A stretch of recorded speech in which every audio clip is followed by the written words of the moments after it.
Quando a gente discute os corpos rígidos, duas grandezas são de suma importância para o estudo da dinâmica e mesmo para o estudo do equilíbrio, como a gente viu ainda nesse semestre. Essas grandezas, basicamente, são a massa e a força. No caso dos fluidos, por sua vez, duas definições se mostram mais convenientes. Então, na vez da gente trabalhar com massa e força, a gente trabalha com algo que é um diferencial da massa e da força. Então, depende da massa, vai depender da força, mas é mais conveniente trabalhar com os estados dos mesmos. E para isso a gente então define duas grandezas, que é a massa específica e a pressão.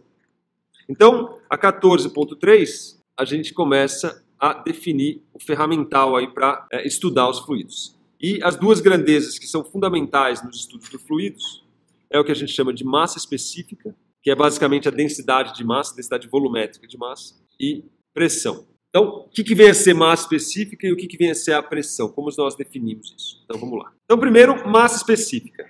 A definição de massa específica, ela é tal que a gente define como sendo um ρ. O ρ é exatamente a massa específica, que é a letra que a gente usa para definir, e geralmente usa a letra ρ, que nada mais é do que ΔM sobre ΔV. Ou seja, é a razão de um elemento de massa pelo seu respectivo volume.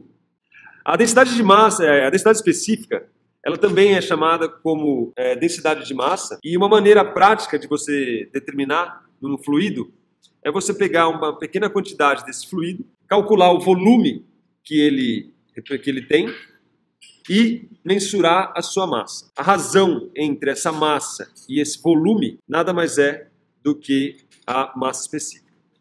Teoricamente, a massa específica em um ponto qualquer de um fluido é o limite dessa razão aqui. Ou seja, quando esse elemento aqui, ΔV, em torno do ponto que eu estou querendo analisar a densidade, ele tende a zero. Então, no limite em que ΔV tende a zero, a gente tem, então, o que a gente chama de massa específica.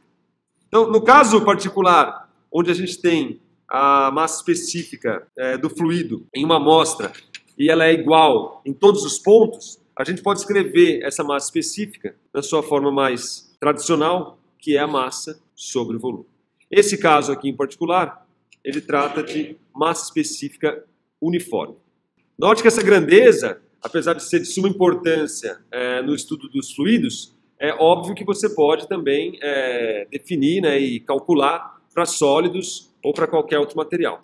A ideia é basicamente, você tem um certo recipiente, esse recipiente aqui tem um certo fluido aqui, ou pode até mesmo ser um sólido, não importa, e a massa específica você vem aqui, calcula essa massa, calcula o volume que essa massa ocupa, a razão, massa por volume, me dá a densidade de massa.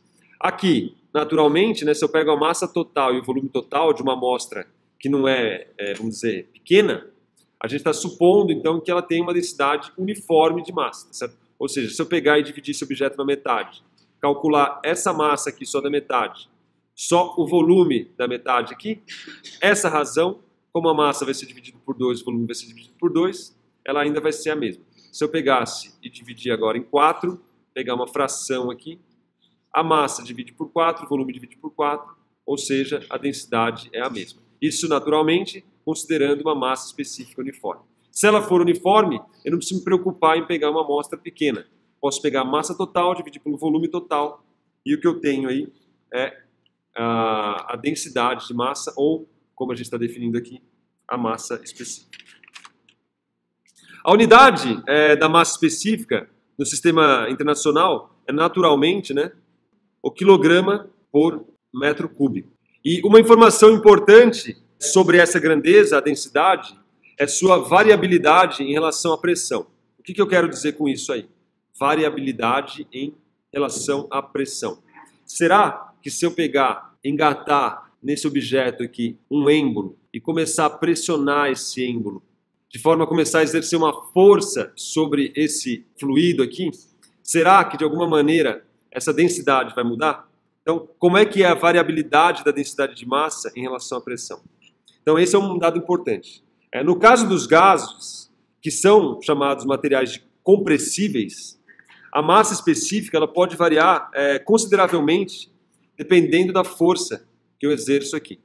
Já os líquidos, eles estão muito menos sujeitos a essa variação, visto que o volume deles é praticamente inalterado, dado essa força externa, dado essa pressão. Então, apesar dos dois estarem no mesmo pacote, né, tanto gases quanto líquidos serem denominados fluidos, a variabilidade da massa específica tem uma relação diferente para os líquidos e para os gasosos. Os líquidos, eles tendem a não se comprimir dado uma pressão externa, dado uma força aqui no êmbolo. Ao contrário dos gases, que eles tendem, né, a diminuir o seu volume dado uma pressão externa. Isso basicamente acontece, né, porque a ligação entre os átomos nos gases é muito menor do que nos líquidos. Então os líquidos, apesar de não ser uma ligação como nos sólidos, ainda estão entre si ali os átomos bastante conectados. Nos casos dos gases, né, você tem muito espaço, entre aspas, livre ali, né, entre os átomos e as moléculas, de forma que uma compressão faz com que eles se aproximem, de certa maneira, você consegue condensar esses caras num espaço menor, e isso faz com que o volume, então, diminua, e a massa, né, visto que eu não perdi um átomo, não perdi uma molécula, não perdi nada, a massa continua a mesma. Se eu somar a massa de todos os átomos ali, como não está vazando, né, a massa continua sendo a mesma. O volume diminui, porque eu diminuo os espaços vazios ali, quando eu aplico uma certa força, uma pressão sobre o êmbolo. Isso faz, então, com que a densidade aumente, a massa específica aumente. O número de átomos que você vai ter ali, de moléculas, por unidade de volume, vai aumentar. Isso faz, então, com que a massa específica nos gases seja mais variável. No caso dos líquidos, ainda assim você tem um pequeno ali, espaço vazio entre átomos e moléculas, mas isso comparado com os gases é ínfimo. Então, a compressão vai fazer com que a massa específica, no caso dos líquidos, varie muito pouco. Então, só para enfatizar isso, vamos dar uma olhada na tabela 14.1. Então, aqui eu tenho algumas massas específicas, né, de alguns objetos. Então, é interessante você olhar, ó, o espaço interestelar, ó, praticamente é um vazio, né? Você não tem praticamente massa, se você levar em conta o volume do espaço interestelar.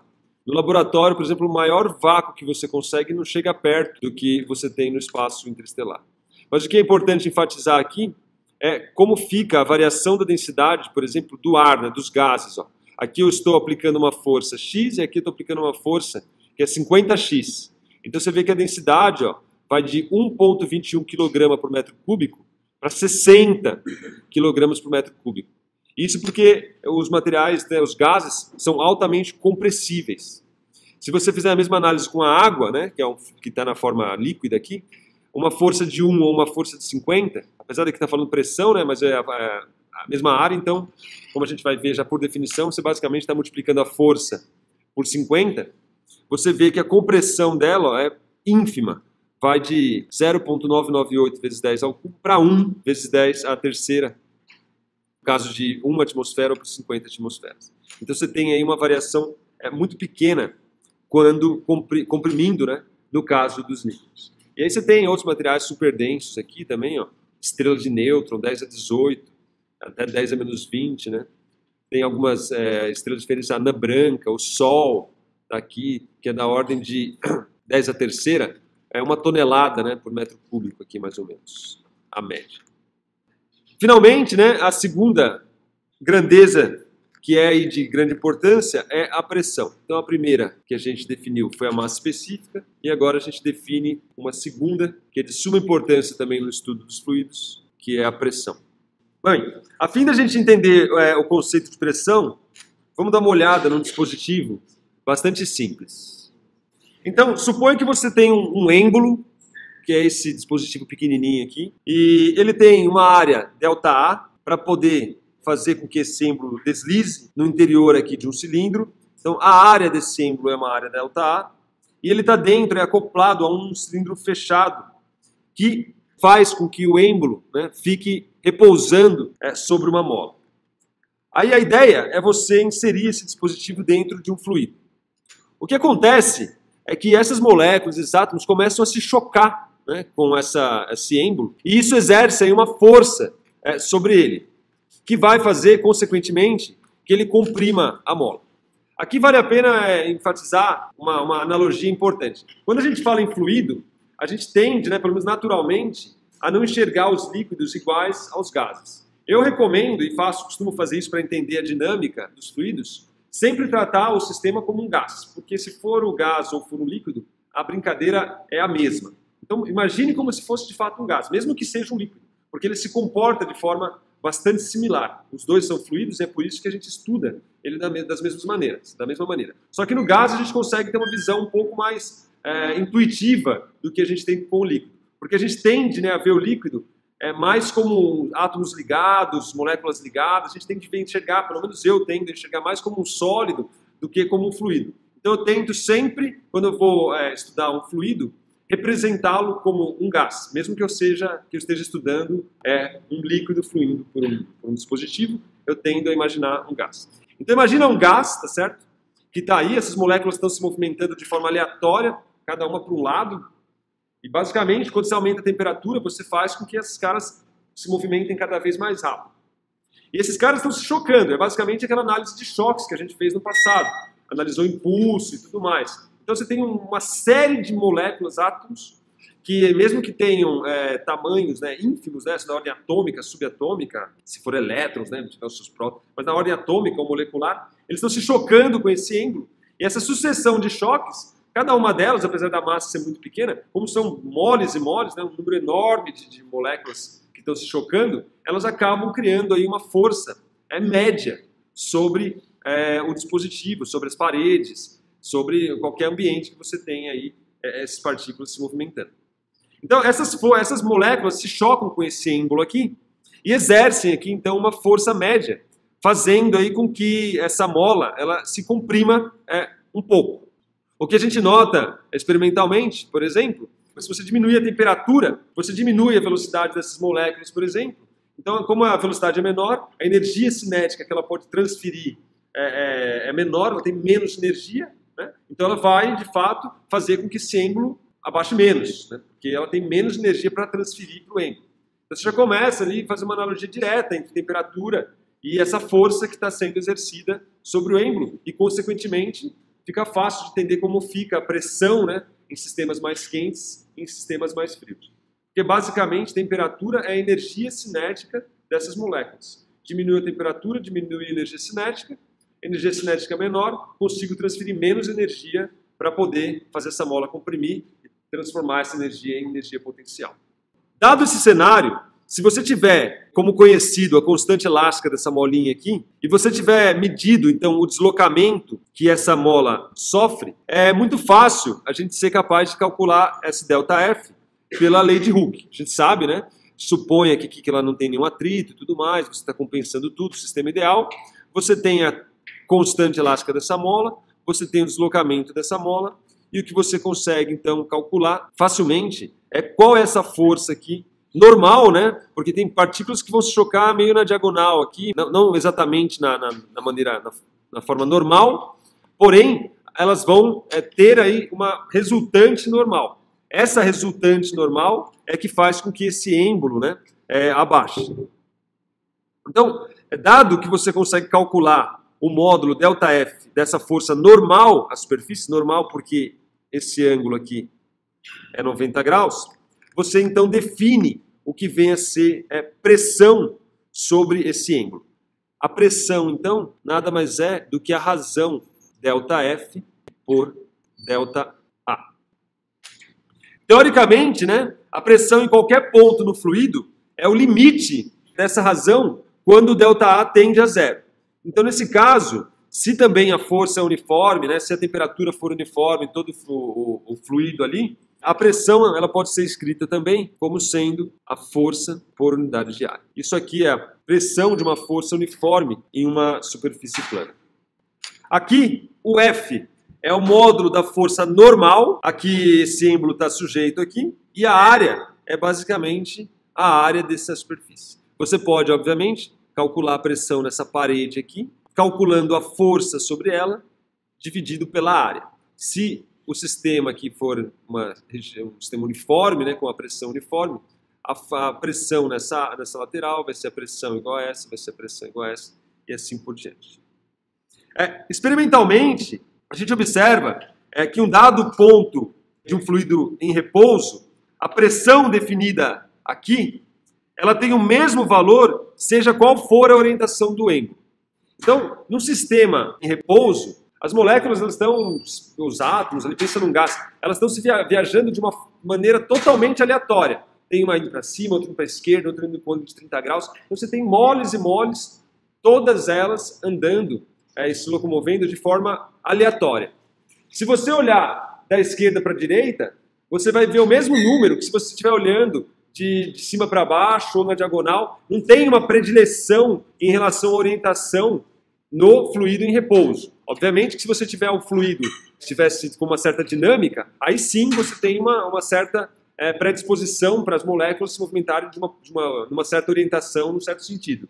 No caso de fluido em repouso, não tem nenhuma predileção para cima, para baixo, para a esquerda, para a direita. Então, independente se você colocar seu êmbolo assim, assim, assim, assim, não importa a orientação do êmbolo, a força média que essas partículas vão fazer nesse êmbolo aqui vai ser exatamente a mesma.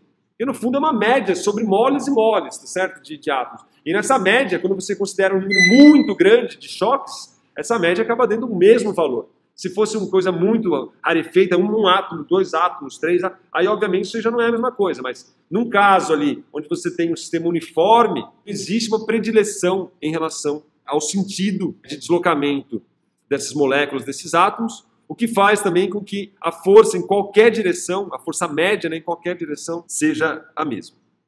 Então, nesse sentido, a pressão ela é uma grandeza escalar.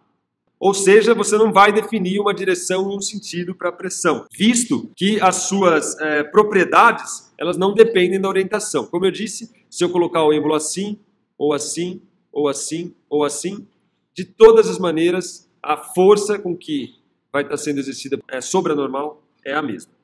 Note que a pressão depende da força. Você fala, não, peraí, mas a força é um vetor. De fato, a força é um vetor, mas nessa relação acima aqui, o que a gente leva em conta é o módulo da força. Então aqui, quando eu escrevo isso, eu estou escrevendo que é o módulo de F dividido pela área. É o módulo da força que entra aí na expressão e na definição de pressão. E obviamente, né, o módulo de um vetor, ele é um escalar, a área é um escalar, a pressão, então, também um escalar. A unidade de pressão no sistema internacional, ele é o Newton por metro quadrado, que recebe o nome especial também de Pascal. Newton por metro quadrado, que é equivalente ao PA aqui, que é o Pascal. Isso foi dado, né, sabe, Pascal em homenagem ao matemático, físico, filósofo, teólogo, chamado Blaise Pascal, que é um francês que viveu no século XVII e que contribuiu aí significativamente para os estudos do fluidos. Então ele recebeu como homenagem a unidade de pressão, que é o Pascal. Existem outras formas de você também medir pressão, que obviamente não estão relacionadas com o sistema internacional, isso aqui é no SI, mas vale enfatizar essas outras unidades, porque também é bastante comum. Então, uma unidade comum é 1 atm, isso aqui também é uma unidade de pressão. Basicamente, ela vale 1,01 vezes 10 elevado à quinta Pascal. Esse ATM é basicamente a pressão média aproximada aí ao nível do mar. Também tem o torque, ou seja, 1 ATM vale 1,01 vezes 10 à quinta Pascal, ou 760 torque. O torque também é um nome dado em homenagem ao Torricelli, que é o cara que inventou o barômetro, né, um equipamento para medir pressão, também no século XVII. Isso aqui também já foi chamado de milímetros de mercúrio, então o Thor é exatamente o milímetro de mercúrio. E uma outra, que é mais usado pelos ingleses, é o libra por polegada ao quadrado. Então, uma atmosfera vale 1,01 vezes 10 à quinta Pascal, ou 760 Thor, que também é igual a 760 milímetros de mercúrio, ou também 14,7 libras por polegada ao quadrado, que é mais usual aí na Inglaterra. Só para a gente também se familiarizar com a ordem de grandeza, vamos dar uma olhada na tabela 14.2, onde a gente tem algumas pressões aí em Pascal. Então tá aqui, ó, algumas pressões que a gente encontra na natureza. Você vê que o centro do Sol é da ordem de 10 a 16 Pascal, se você comparar com a atmosfera, que é 1, é 10 elevado a 11 vezes maior. O centro da Terra, a maior pressão no laboratório, 1,5 vezes 10 a décima Pascal. E aí você tem situações que é o vácuo, né? Veja aqui, por que no vácuo tem pouca pressão? Porque você tem no vácuo pouquíssimas moléculas que podem interagir com o seu êmbolo para transferir energia cinética para potencial. Então, quando você tem um vácuo muito, muito intenso, a sua pressão vai lá para baixo, tá certo? E poucas moléculas vão estar aqui exercendo pressão sobre o seu êmbolo. Então, o melhor vácuo obtido no laboratório é da ordem de 10 a menos 12 Pascal. E aí você tem a pressão arterial, a atmosfera no nível do mar, né, aproximadamente 1,0 vezes 10 a quinta Pascal, e assim por diante.